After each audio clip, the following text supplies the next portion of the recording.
평강이 있을지어다. 너희에게 평강이 있을지어다. 한번 해보십니다. 평강이 있을지어다.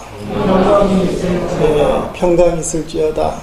내 마음속에 또 우리 조국에 또 예배드리는 우리 모든 지체들에게 평강이 있기를 주의 이름으로 축원드립니다.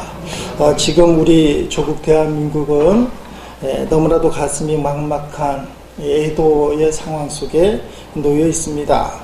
세월호 참사 19일째를 맞이하면서 어제 오후 상황으로는 사망자가 236명, 아직 찾지 못한 실종자가 66명, 새벽에 보니까 4명 정도 더 찾은 것 같은데 안타까운 현장을 지금 보고 있습니다. 더더구나 어저께 지하철 사고까지 겹치면서 국민들이 불안해하는 모습, 그런 모습을 보고 있습니다. 이러한 상황 속에서 우리 주님께서 오늘 말씀을 주셨는데 평강할지어다. 그 말씀 우리에게 주십니다. 너에게 평강이 있을지어다.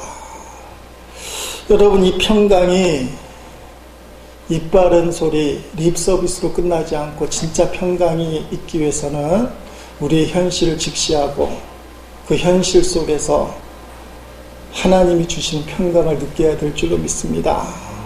그래서 우리가 이 말씀 모두에 좀 어려운 이야기, 답답한 이야기를 꺼내는 겁니다. 여러분, 참 쉬운 이야기처럼 들리는 이 평강이 20일째 자식을 못 찾는 그 팽목항에 놓여있는 그 부모들에게 정말 이것이 그들 마음속에 전해질 수 있을까? 여전히 바닷속에 자식을 두고 못 찾는 부모들에게 너에게 평강이 있을지어다 하시는 주님의 말씀이 얼마나 그들에게 위로가 되고 능력이 될까? 참 쉬운 이야기는 아닐 것 같습니다. 그들이 잘 부르는 찬송이 있다고 합니다. 찬송가 525장, 그걸 그렇게 부른대요. 내용은 그런 거예요. 돌아와 돌아와 마음이 고난이여 길이 참 어둡고 매우 험악하니 집을 나간 자여 어서와 돌아와 어서와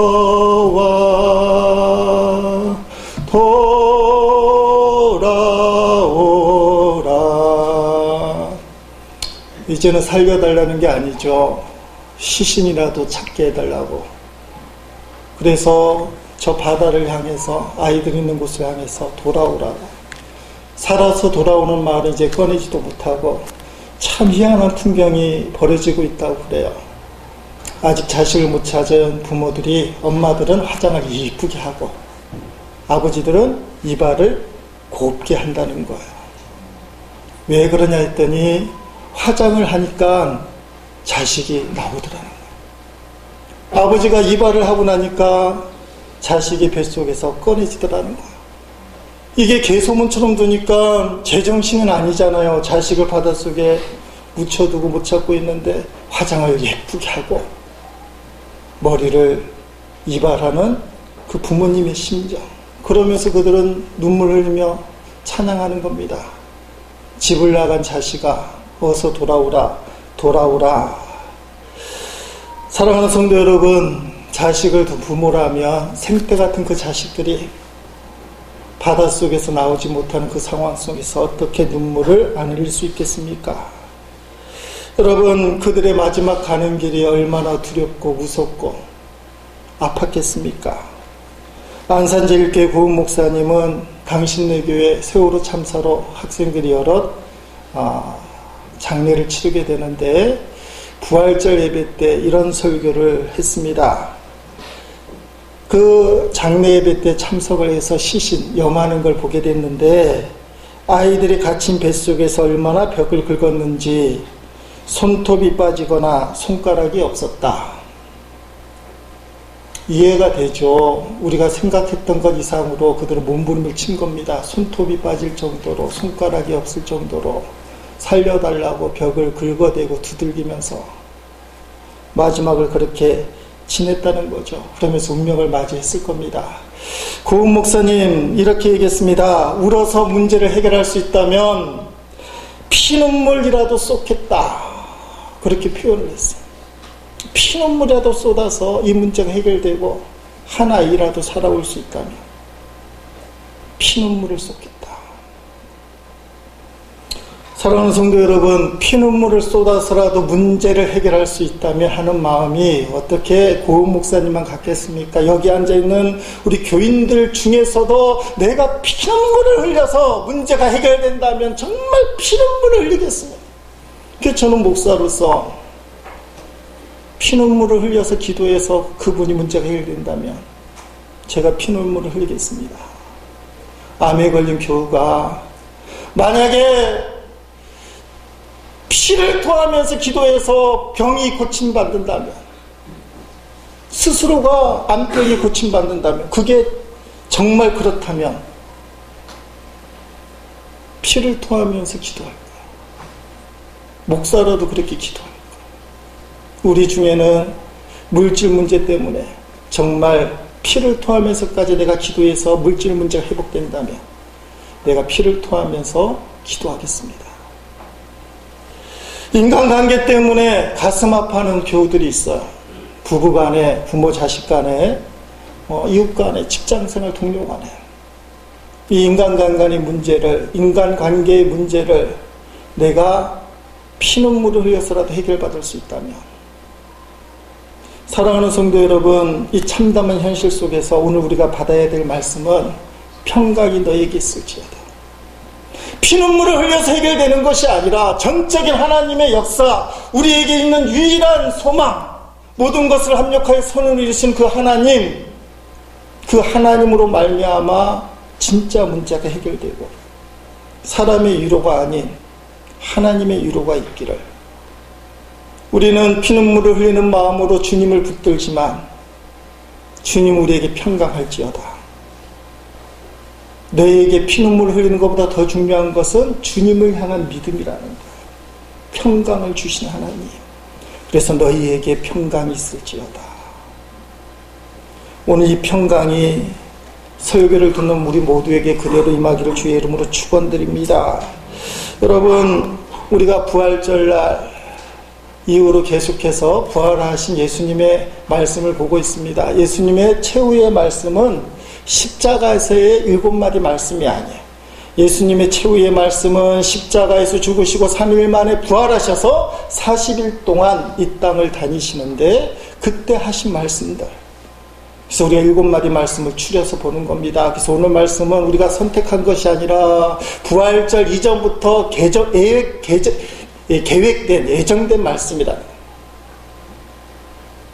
평강이 너에게 있을지어다. 오늘 본문 말씀은 부활절 저녁에 있었던 그 내용입니다. 예수님이 십자가에 달려 죽으시고 안식 후 첫날 주일날, 지난 주일날 주일을 지키는 이유에 대해서 말씀드렸죠. 안식을 안 지키고 주일 지키는 이유.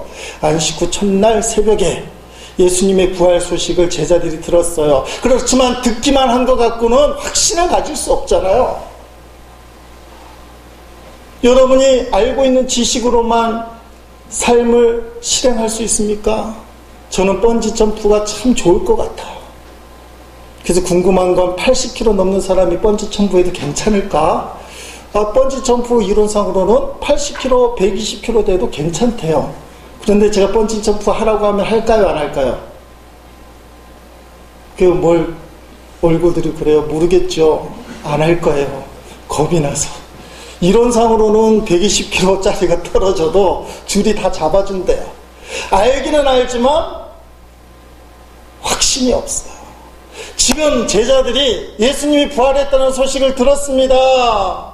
막달라 마리아를 비롯한 여인들이 봤대요. 베드로와 요한도 가봤더니 무덤이 비었대요. 그러나 부활하신 예수님을 못 봤어요. 예루살렘을 떠나지 않고 예수님 말씀대로 예루살렘을 지키고 있지만 귀로 들은 지식 갖고는 믿음의 확신을 갖지 못한다는 거예요. 오늘 성도들의 문제가 뭐예요? 귀로만 들어서 머리만 크다는 거예요. 예수님을 만나지 못해서 체험이 없어요. 번지 점프하면 되는 거 알지만 아무도 안 뛰는 거예요. 무서워서. 오늘 본문의 제자들은 부활하신 예수님을 알긴 알았지만 무서웠어요. 그래서 그들은 도망가진 않았지만 이 다락방이라는 곳에 모였지만 문들을 닫아놓고 유대인들을 두려워하며, 왜냐하면 예수님을 죽인 유대인들이 예수님 믿는 제자들도 잡히면 죽이려고 할 테니까, 우리가 잡히면 죽을 거니까 겁이 엄청나서 문들을 닫았다는 거예요. 오늘 본문에 보니까 19절 본문에 문이라고 쓰여있지 않고 모인 곳에 문들을 닫았다 했어요. 문들을, 하나의 문이 아니라 여러 개의 문. 들어오는 현관은 하나겠지만 뭐 옆에 좁은 문들이 있는지 모르겠어요. 아마 문들은 별로 많지 않았을 거예요. 그 문을 2중 3중으로 닫았다는 거예요. 왜요? 두려우니까. 혹시 밖에서 유대인들이 들어와서 니네 거기 모여있지 뚝뚝 두드리면 어떡해요? 함부로 문을 열지 못하도록 장치를 해놨다면 어떻게 하려고요? 도망가려고. 예수님의 부활 소식을 들었지만 확신하지 못하는 성도의 모습. 오늘 부활의 소식을 부활절 전에 다 들었지만 예수 그리스도를 확신하지 못하는 성도는 문을 닫을 수밖에 없어요. 알기는 알지만 두려움이 임하는 거예요. 사망의 권세를 이겼다고 알지만 죽음이 두려워요. 하나님이 합력하여 선을 이룬다고 믿지만 그대로 나락으로 떨어질까봐, 내 인생이 절망으로 끝이 날까봐, 이 공고함으로 마무리가 될까봐 두려워요. 아는 거랑 믿는 게 틀리다는 거예요.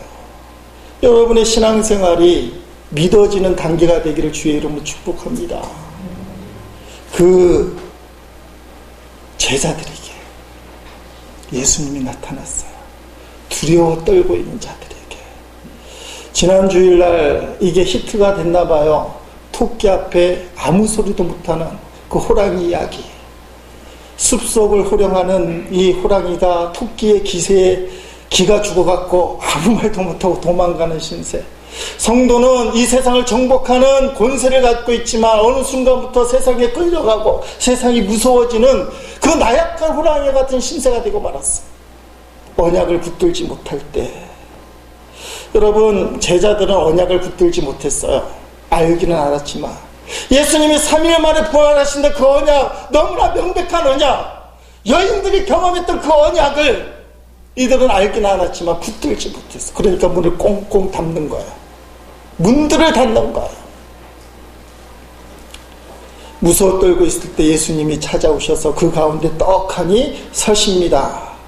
오늘 본문에 보니까 그렇게 나왔죠. 19절에 가운데 서서 이르시되, 예수께서 오사 가운데 서서. 성경에 어떻게 왔는지 이야기가 안 됐어요. 예수님이 똑똑똑똑 나다 문 열어라 그런 말이 없어요. 예수님 어서 오세요 문을 열어줬다 그런 내용이 없어요. 그러니까 이것은 예수님이 벽은 그대로 둔 채 통과했다는 거예요. 예수님의 부활의 몸은 우리와 같은 육체가 아니라 신령한 몸이에요. 신령한 몸. 벽을 그대로 통과, 벽을 무너뜨리지 않고 통과하는 몸. 그래서 제자들이 뭐라고 얘기하느냐, 누가복음 24장 37절 같은 데 보면 넘겨봅니다. 이렇게 표현되어 있어요. 그들이 놀라고 무서워하여 그 보는 것을 영으로 생각하는지라 하면, 왜 영으로 생각합니까? 육체를 입고는 벽을 통과할 수 없는데 우리식으로 얘기하면 귀신이구나. 그렇게 이거 예수님 귀신이구나. 강단에서 조금 그런 말이긴 하지만 여러분, 그렇게밖에 생각할 수 없는 제자들. 부활을 처음 경험했으니까 그렇죠. 그래서 예수님 어떻게 얘기합니까? 오늘 보면 20절에 손과 옆구리를 보여주시며, 내가 바로 너희를 위하여 십자가에 죽으신 너희의 스승 예수다. 그것을 분명하게 이야기하고 있습니다. 그래서 손과 욕구를 보여주셨어요. 자, 20절 말씀 한번 읽어보십니다. 시작. 이 말씀을 하시고 손과 욕구를 보이시니 제자들이 주를 보고 기뻐하더라며. 자, 머리로 알았던 예수님을 눈으로 봤어요. 여러분도 그 예수님을 눈으로 볼 수 있길 주의 이름으로 축원드립니다. 머리로만 알고 있는 자 되지 말고, 제가 한번 번지 점프에 미친 듯이 하고 한번 뛰어내렸다. 죽을까요? 살까요? 살죠. 그 이론이 틀리지 않잖아요. 120kg가 떨어져도 산다는데 겨우 80kg가. 그렇잖아요. 그 다음부터 번지 점프를 계속 할까요? 안 할까요? 그건 모르죠. 번지 점프에 재미를 붙이면 이제 매일 할 수도 있을 거예요. 자, 머리로만 알고 있는 게 체험이 되면 달라진다는 사실이에요. 예수님의 그 못에 찢겼던 손과 창에 찔렸던 옆구리를 보는 그 순간에 제자들은 두려움이 사라지고 뭐가 생겼습니까? 기쁨이 생겼더라. 신앙생활이 계속되는 이유는 이런 기쁨이 있기 때문에 그래요. 설교를 들을 때 그런 거구나 하는 기쁨, 뭔가 주님이 보여지는 기쁨, 머리로만 알고 있었던 게 눈으로 보여지고 체험되어지는 기쁨. 어떤 분은 찬양하다가 눈물이 나서 기쁨을 회복해요. 어떤 사람은 기도하다가 음성을 들었대요. 어떤 사람은 기도하다가 잠자는 줄 알았더니 입신해서 주님과 함께 다녔대요. 그게 기쁨이에요. 신앙생활이 그런 체험이 있게 되니까 두려움은 사라지고 기쁨이 생기는 겁니다. 오늘 본문에 부활하신 예수님이 제자들에게 평강이 너에게 있을지어다 두 번이나 얘기하기 전에 이 기쁨을 선사해요. 평강은 누구에게 주어지느냐? 예수님을 만나는 기쁨. 지식으로만 갖고 있을 때는 문을 꽉꽉 닫고 죽을까봐 두려워해요. 내가 암병에 걸려서 죽게 생겼구나. 내가 경제적으로 파산이 돼서 죽게 생겼구나. 우리 가정이 어쩌다 보니 불화가 되더니 이제는 끝나게 되었구나. 불안만 생겨요. 문이 닫히게 돼요. 그때 예수님을 만나게 되면 그 문제가 해결되는 것을 느끼기 시작하고 기쁨이 생기는 거예요. 기쁨. 그래서 신앙생활을 계속 하게 되는 것입니다. 여러분, 사실 기쁨이라고 표현되어 있지만 진짜 예수님이라는 걸 딱 확인했을 때 말입니다. 제자들의 마음이 정말 기쁘기만 했을까? 자, 지금 부활 후 첫째 날인데요. 3일 전에 어떤 일이 있었습니까? 예수님이 겟세마네 동산에서 잡혀가실 때 모든 제자들이 예수님을 배신했어요. 베드로조차도 내가 당신과 함께 죽겠나이다 했던 그 베드로조차도 예수님을 3번이나 배신했어. 오래전 일이 아니에요. 3일 전에 현실이었어. 근데 그 부활하신 예수님이 나타난 거예요. 제자들이 기쁘기만 하겠습니까? 죽은 줄 알았던 우리 스승이 살아나셨다와 동시에 아이고 죄송합니다. 아이고 미안합니다. 제가 예수님 부활할 줄 알았으면 도망가지 않았을 텐데, 제가 예수님 부활할 줄 알았다면 3번 부인하지 않았을 텐데,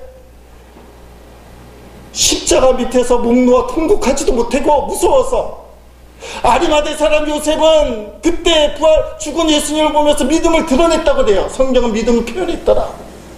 빌라도를 찾아가서 내가 예수 믿는 사람이요, 예수님의 시신을 내게 주시오. 세상 말로 얘기하면 겁대가리도 없이 죽을 줄도 모르고 아리마대 요셉은 예수님의 시신을 달라고 하고 수습을 했단 말이에요.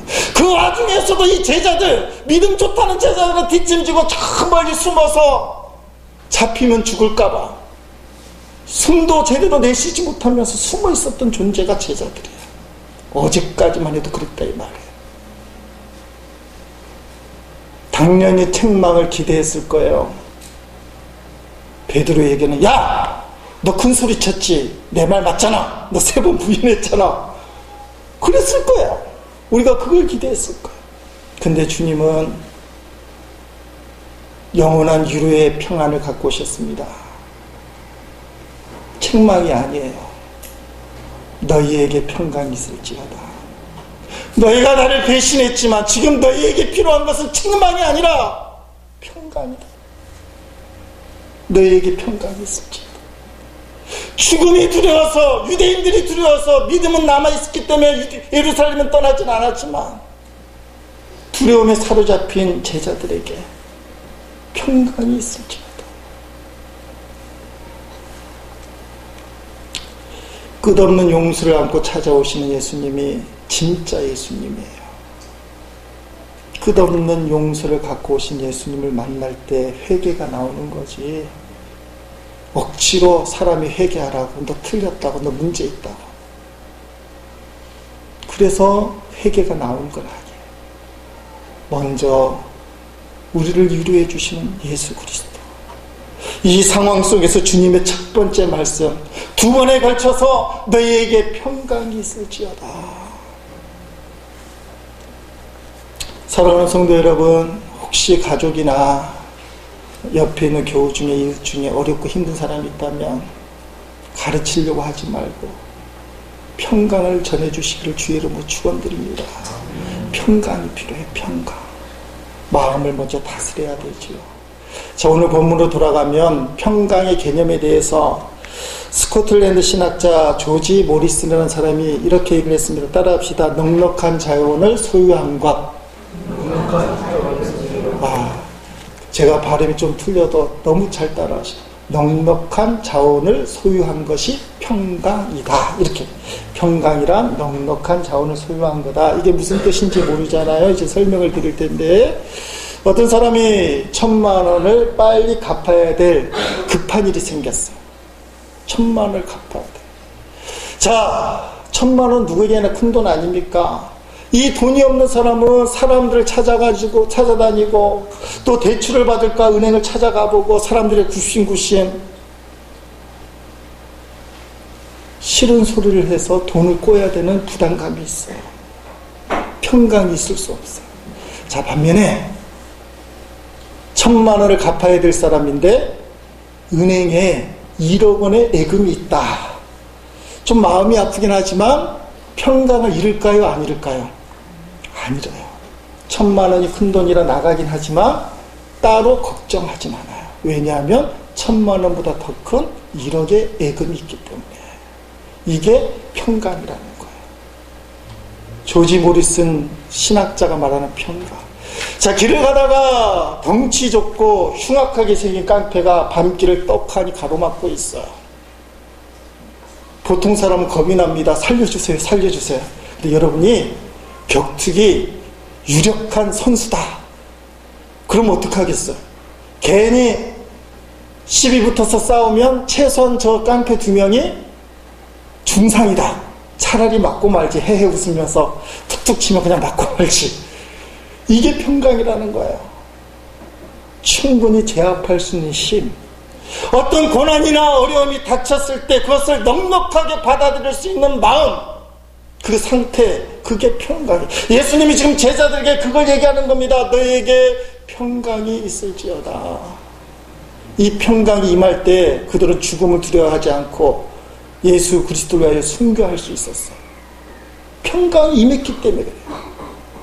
차고 넘치는 자원이 있었기 때문에. 그 자원은 뭡니까? 예수님이에요. 오직 예수 그리스도가 그의 마음속에 자리 잡고 있을 때, 그때 세상을 잇는 넉넉한 자원이 제자들에게 생기는 거예요. 이게 오늘 우리가 추구하는 평강이라는 거예요.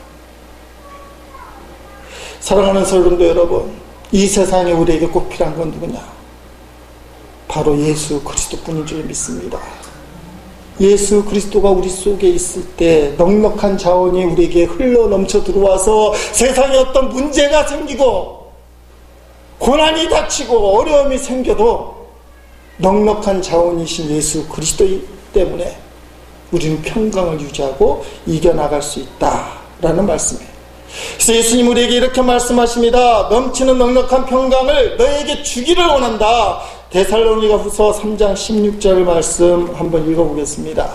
평강의 주께서 친히 때마다 일마다 너희에게 평강을 주시고 주께서 너희 모든 사람과 함께 하시기를 원하노라. 아멘. 주님의 표현이 평강의 주님이에요. 넉넉한 자원을 갖고 계신 평강의 주님께서 친히 때마다 일마다 모든 상황마다 너희와 함께 하셔서 어떻게 해요? 넉넉한 자원을 주셔서 세상을 이기게 해주신다.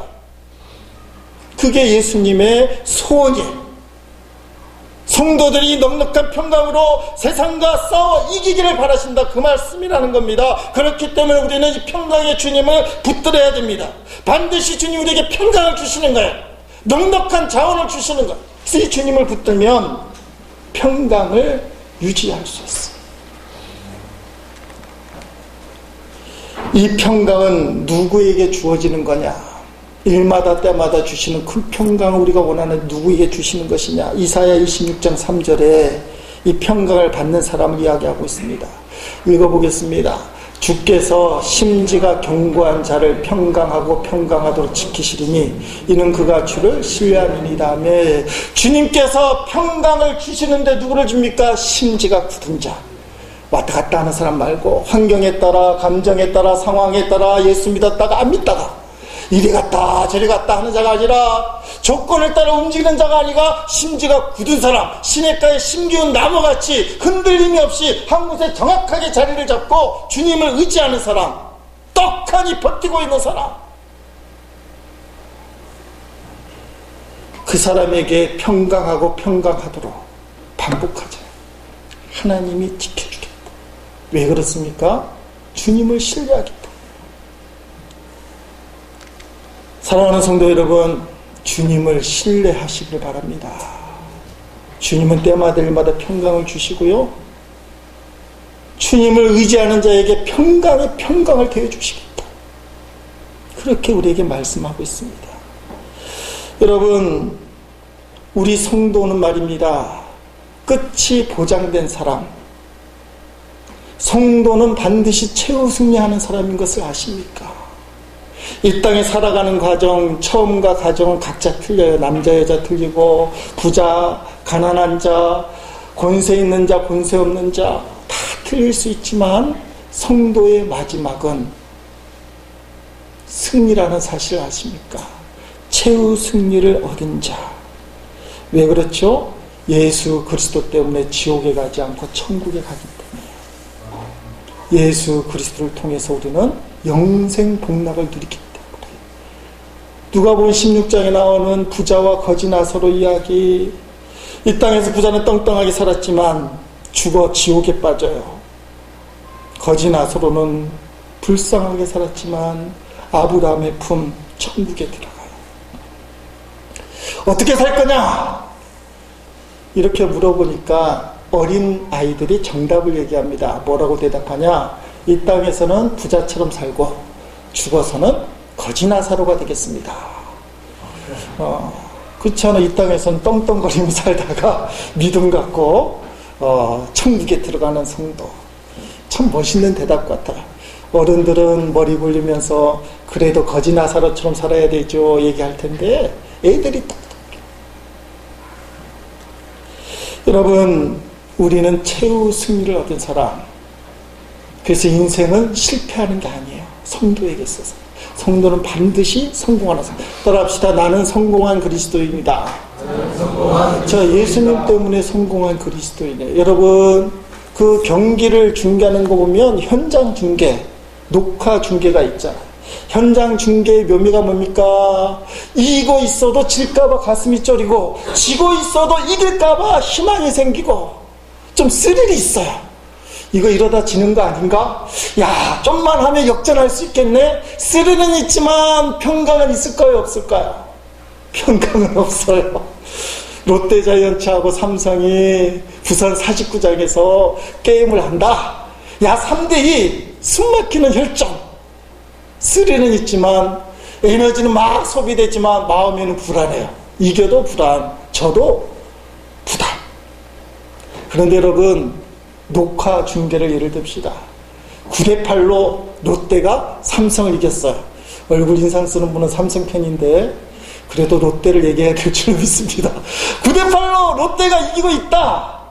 1회전에 7점을 줬어요. 7대0이에요. 삼성이 7점, 롯데가 빵. 에이, 진짜 못하네. 막 화나는 사람 있을까요? 없을까요? 결과를 알고 있는데 왜 화를 내요? 7대 빵이자면 앞으로 어떻게 된다고요? 9대8이 된다니까. 9대8이. 아, 저때 정말 못했네. 3연전 갔더니 겨우 1점 올렸어. 언제 쫓아가나. 그러나 룰루랄라예요. 왜요? 결론은 롯데가 이길 거니까. 9대8로. 이게 만들어낸 이야기예요. 실제로 그런지 모르지만 저는 야구 운동장에 한 번도 안 가봤는데, 여러분, 우리 인생은 말입니다. 결정이 돼 있어요. 어떻게 보면 녹화 중계와 같다는 거예요. 하나님 우리를 천국에 이미 결정을 했어요. 여러분, 이 땅에서 설령 실패하고 좌절하고 눈물 때문에 슬퍼하고 가슴 아파해도 여러분은 승리하는 자예요. 평강이 있는 자라 그 말이에요. 이게 말처럼 쉽게 받아지냐 이거예요. 좀 어려운 말이긴 하지만 이런 평강에 대한 확신, 사람의 힘으로 안 되기 때문에 주님께서는 성령을 받으라. 22절에 그렇게 얘기합니다. 이 말씀을 하시고 그들을 향하사 숨을 내쉬며 이르시되 성령을 받으라. 성령을 받으면 믿어져요. 아, 내가 그래도 승리하는 자이구나. 주님이 우리와 함께 하시는구나. 합력하여 선을 이루실 거구나. 그게 믿어진다는 사실입니다. 여러분, 성령께서 이 믿음을 우리에게 주셔요. 넉넉한 자원을 믿는 거예요. 1,000,000원 때문에 이리저리 방황하지만 영적으로 1억 원이나 되는 예금이 내게 있다. 손에는 돈 하나도 없지만 영적으로 그 넉넉한 자산이 있는 걸 알게 돼요. 그래서 흔들림이 없는 거예요. 건강을 잃어도, 큰 문제를 닥쳐도 담대함을 잃지 않게 된다는 겁니다. 잘 아는 이야기가 있잖아요. 영국에서 미국으로 건너가는 대서양. 여객선 이야기하면 좀 찔리긴 하지만 오래전 이야기입니까? 여객선을 타고 영국 사람들이 미국을 향해 가는 중입니다. 가다가 큰 풍랑을 만났어요. 인간의 힘으로는 헤쳐나갈 수 없는 그 모진 풍랑 속에서 선장과 선원들조차도 얼굴같이 파래지면서 떨고, 많은 사람들이 주여 찾고 자신의 신을 찾고 살려달라고 그러고 아빠 엄마를 부르짖고 가족들을 찾아 얼싸안고 그러는 상황이었어요. 하나님의 도우심 가운데 구사일생으로 풍랑을 뚫고 미국에 도착을 했습니다. 그 와중에 한 중년 여인이 너무나 평온한 거예요. 얼굴빛 하나 바뀌지 않고 평온한 얼굴빛을 띠면서 그 풍랑길에, 다른 사람들이 그렇게 두려워하는 그 풍랑길을 지나온 거예요. 선장이 궁금하잖아요. 도대체 저 여자는 어떻게 된 여자일까?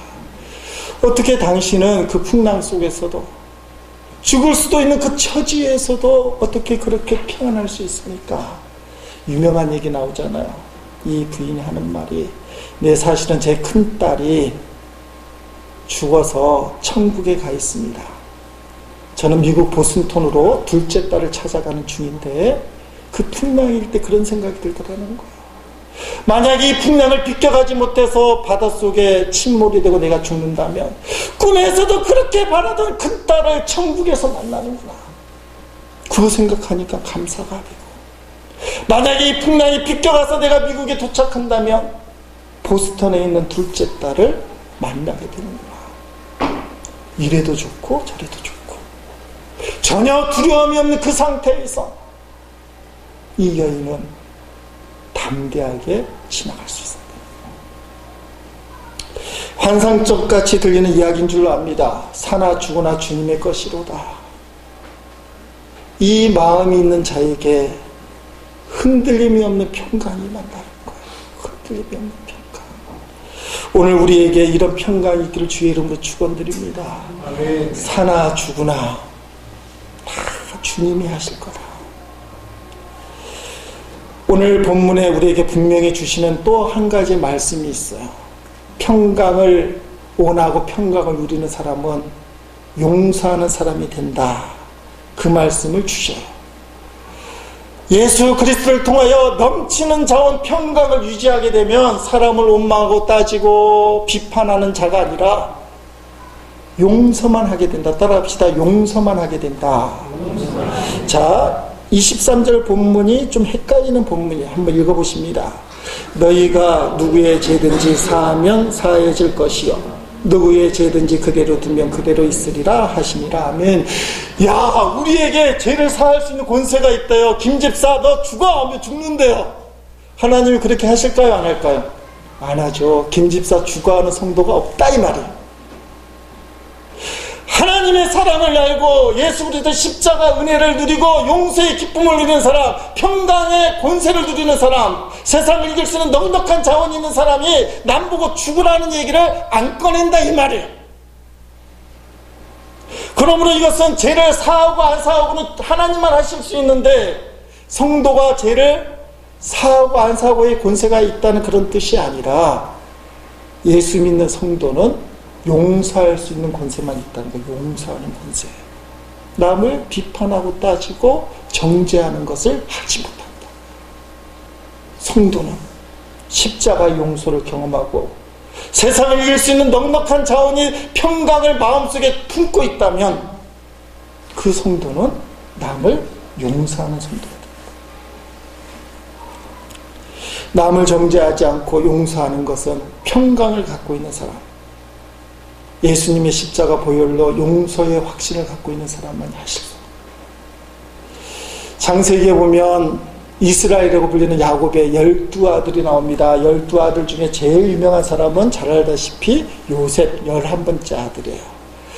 요셉은 참 기구한 삶을 살았잖아요. 10명의 형님들이 아버지 앞에 칭찬만 듣고 그 사랑을 받고 있는 요셉이 미워받고 처음에는 죽이려고 했어요. 이게 인간들이에요. 형제들조차도 11번째 동생을 죽이려고 했는데 차마 죽이지 못하고 인신매매 팔아넘겨요. 조그만 소년 요셉은 애굽에 팔려가서 보디발 장군의 노예가 되고 결국은 애굽의 총리가 돼요. 하나님의 은혜로 애굽의 총리가 되니까 이 요셉이 야곱 아버지와 자기를 팔아넘긴 형제들을 다 애굽으로 불러오는 겁니다. 그래서 같이 살기 시작해요.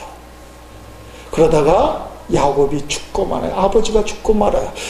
형님들이 식겁하잖아요. 아버지 살아생전에는 아버지 눈치 때문에 형님들을 해코지 안 했지만 이제 아버지가 죽은 이 찰나에 권력을 갖고 있는 동생 요셉이 아버지가 없으니까 혹시 우리들을 보복할 수도 있지 않겠냐. 무릎을 탁 꿇어요. 여러분 같아도 그렇게 안 하겠어요. 무릎을 탁 꿇어요. 그 내용을 한번 우리 장면으로 들어가면 창세기 50장 18절로 21절 말씀 천천히 읽겠습니다. 그의 형들이 또 친히 와서 요셉의 앞에 엎드려 이르되 우리는 당신의 종들이니이다. 요셉이 그들에게 이르되 두려워하지 마소서. 내가 하나님을 대신하리이까.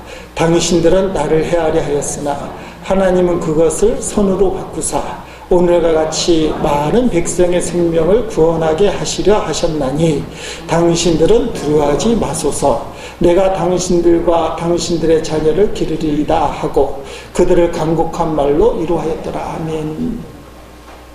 요셉이요, 두려움에 떨고 있는 형님들 복수당할까봐 가슴이 쪼아리면서 우리는 당신의 종입니다. 까마득한 동생에게 벌벌벌 하면서 떨고 있는 그 형님들에게 복수 대신에 사랑으로 임하는 거예요.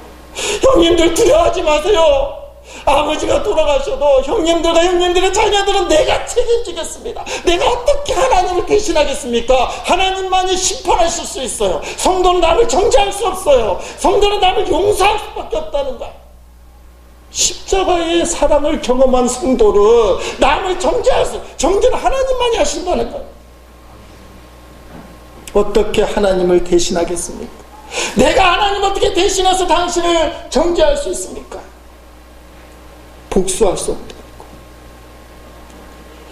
너에게 평강이 있을지어다. 예수님 말씀을 주시면서 이 평강이 임하면, 이 평강이 너에게 정말로 임하면 저절로 용서가 된다.